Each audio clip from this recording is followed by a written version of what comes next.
Dear listeners and friends, 316 days of war. War is dragging along with war attrition. Both the sides are adamant and continuing to destroy each other's capabilities.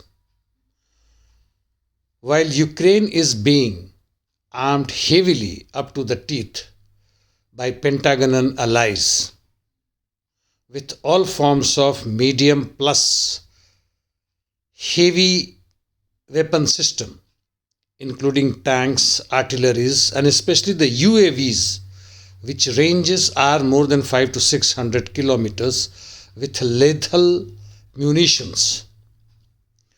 While Russians have a higher edge in missile technology and using it in rest of the Ukraine to degrade the Ukrainian army's abilities to continue their operations.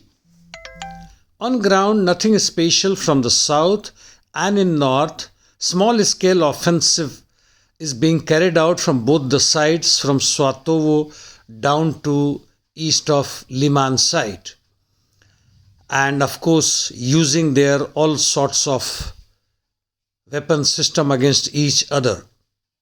As far as east is concerned, in Soledar, Russian forces again resumed attacks after a short pause, which was because of regrouping and reinforcements plus fresh logistic supply.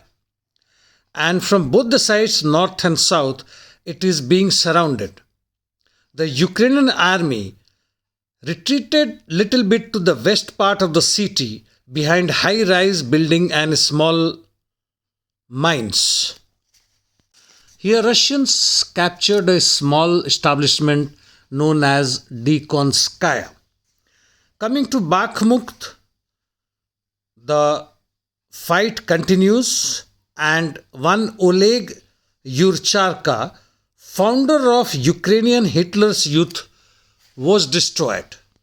More from Soledar, the Russians have moved towards salt mines and Wagner PMC is working in Yakovlevka, which will create a favorable situation for them to advance to a Siversk-Soledar highway. From elsewhere, Estonian authorities are demolishing monuments of Soviet soldiers in Narva, that is of 1941 to 45 and even earlier in 1918. While the Estonian president has said that Russian language itself is a cultured language, there is no reason to fight languages because there is no reason to continue war on language front. Some sensible talk, but rest of the actions are that of Nazis. In the meantime, grandson of ex-president of France, Charles de Gaulle, said that West was planning a conspiracy against Russia far in advance.